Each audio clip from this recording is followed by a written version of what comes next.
Birmingham airport, England, 10 जुलाई 1990 सुबह के 7:30 take off से पहले प्लेन का इंस्पेक्शन किया जा रहा था। 81 पैसेंजर और 6 क्रू मेंबर एक एक करके प्लेन में सवार होने लगे। इस प्लेन को मालगा एयरपोर्ट, स्पेन जाना था। 8:20 प्लेन को टेक ऑफ के लिए क्लियरेंस मिल गया। धीरे धीरे रनवे पर रन करते हुए प्लेन टेक ऑफ भी कर गया। प्लेन में सब कुछ ठीक चल रहा था।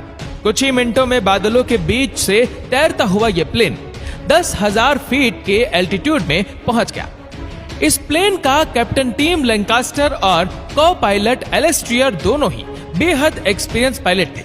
पायलट का सीट बेल्ट कुछ इस तरह से होता है।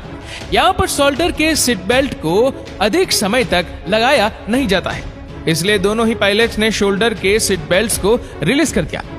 प्लेन अब भी क्लाइंब कर रहा था। वहीं कैबिन क्रू खाने पीने का इंतजाम करने लगे। तभी एक जोरदार आवाज के साथ लिंक विंड स्क्रीन उखड़कर अलग हो गया, मानो ये किसी तूफानी बादलों के भीतर समा गया हो।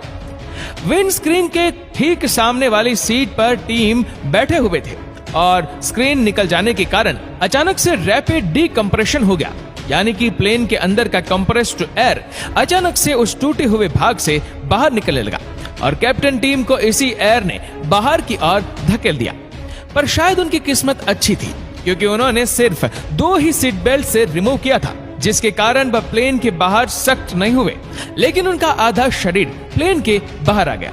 कैप्टन का सीट बेल्ट उन्हें पकड़े हुए था, लेकिन यह सीट बेल्ट भी उन्हें कब तक संभाल पाता, ये कह पाना बहुत मुश्किल था। किसी भी वक्त वह प्लेन के बाहर गिर सकते थे, और अगर ऐसा हो जाता तो प्लेन के लिए बहुत ही बड़ी मुसीबत हो सकती थी, क्योंकि हो सकता है प्लेन का इंजन कैप्टन को शक कर ले और इंजन ब्लास्ट हो जाए। हो सकता है वो प्लेन के टेल से टकरा जाए। ऐसे में प्लेन आउट ऑफ कंट्रोल भी हो सकता है, और ऐसा होने पर प्लेन को किसी भी कीमत पर बचाया नहीं जा सकता।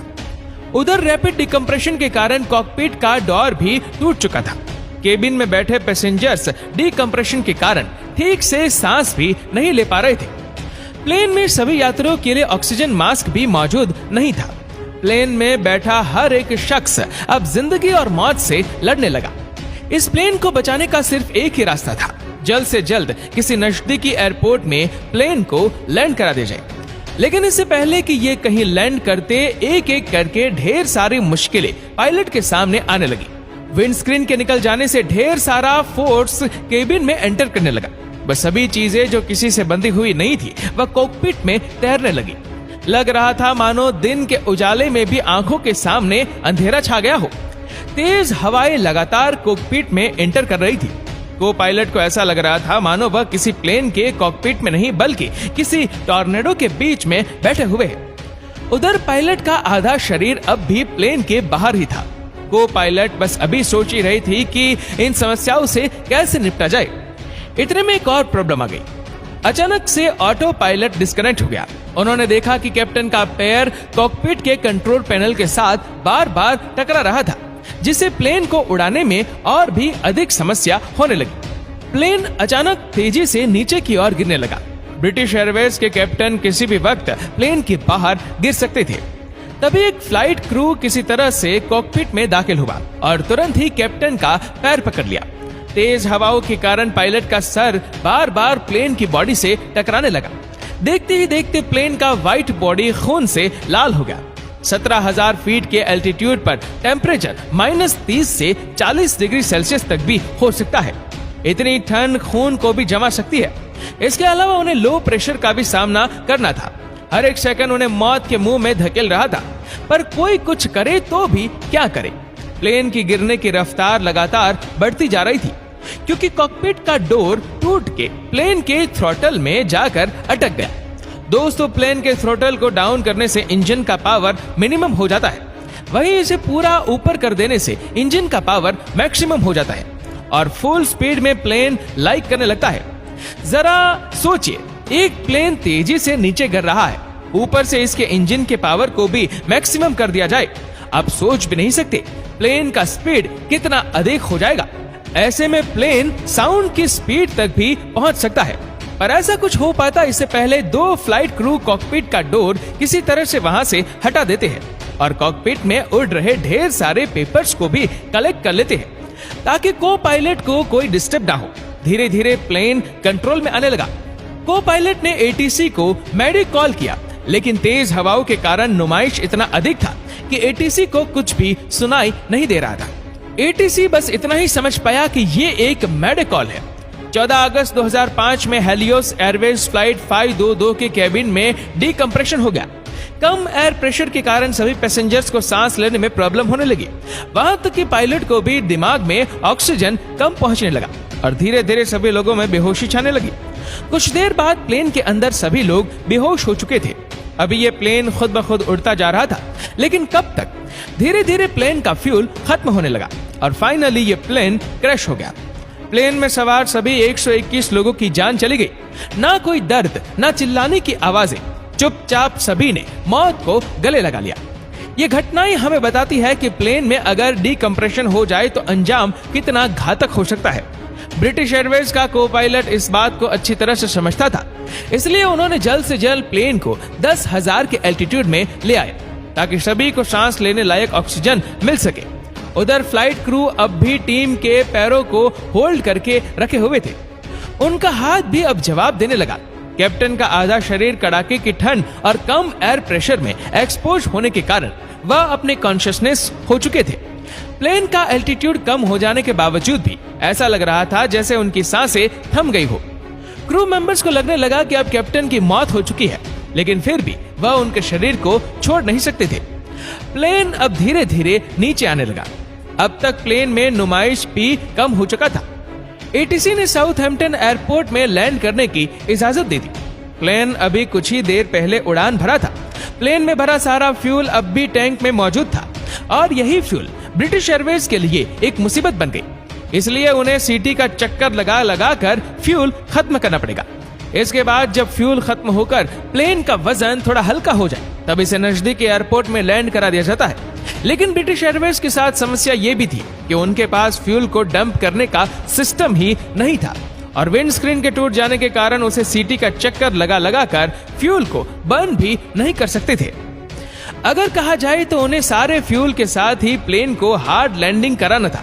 प्लेन को लैंड कराने के लिए ढेर सारे लैंडिंग प्रोसीजर्स को फॉलो करना पड़ता है। लैंडिंग जैब लिस्ट को भी फॉलो करना पड़ता है। इन सारे प्रोसीजर को फॉलो करने के लिए 2 पायलट होते हैं, लेकिन यहाँ पर को पायलट को ये सब अकेले ही करना था। वह सारे स्टैम्प को बस याद करके प्लेन को लैंड कराने की कोशिश करने लगे। रनवे में ILS होता है, यानी कि इंस्ट्रूमेंटल लैंडिंग सिस्टम, जो प्लेन को एक्यूरेट लैंडिंग कराने में बहुत मदद करता है। पर उनकी किस्मत इतनी खराब थी कि एयरपोर्ट में ILS सिस्टम था ही नहीं, यानी कि अब पायलट को अपनी आंखों से नीचे देखकर प्लेन को लैंड कराना था। प्लेन धीरे धीरे नजदीक आता गया। एम्बुलेंस, फायर फाइटर्स सभी तैनात हो चुके थे किसी भी घटना से लड़ने के लिए। धीरे धीरे प्लेन रनवे में टच डाउन किया। प्लेन का लोड अधिक होने के कारण लैंडिंग व्हील्स में लगा डिस्क ब्रेक ठीक से काम नहीं कर पा रहा था। एक एक करके सारे टायर्स ब्लास्ट होने लगे और फाइनली ये प्लेन रुक गया। प्लेन के अंदर सभी लोग सुरक्षित थे। तुरंत ही एक मेडिकल टीम कैप्टन को ले गए। खुशी की खबर यह थी कि अब तक भी उनकी सांसें चल रही थी। जिसने भी ब्रिटिश एयरवेज के हादसे को देखा और उस हादसे को महसूस किया, उन सब ने यही कहा कि ये कोई चमत्कार ही है जिसने कैप्टन को जिंदा रखा। किसी को भी वहां जाने की अनुमति नहीं थी, क्योंकि छोटे से छोटा क्लू भी इस हादसे के तह तक जाने में उसकी मदद कर सकता था। अगले ही दिन इन्वेस्टिगेशन की टीम वहां पहुंच गई।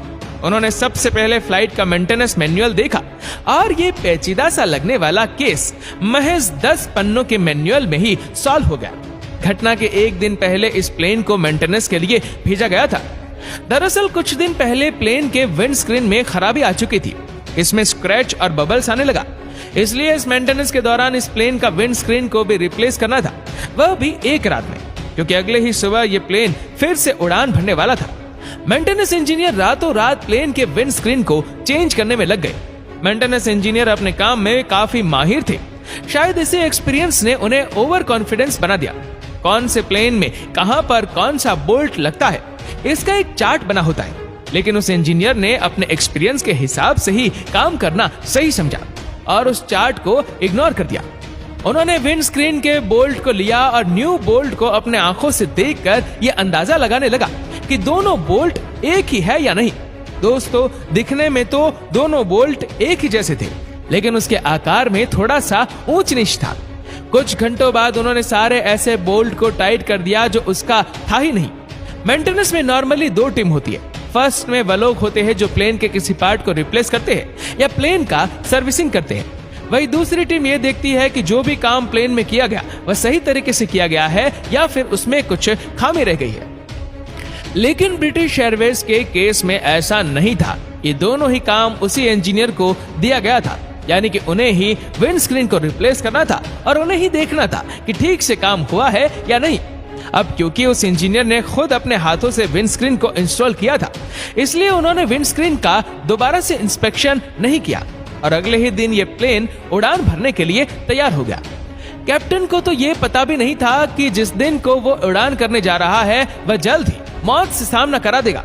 उड़ान के महज कुछ ही मिनट बाद करीब 17,000 फीट के एल्टीट्यूड पर एक जोरदार धमाके के साथ विंड स्क्रीन उखड़ के अलग हो गया। इस प्लेन के विंड स्क्रीन का एक डिसएडवांटेज ये था कि उसके स्क्रीन को अंदर से नहीं बल्कि बाहर से फिट किया जाता था।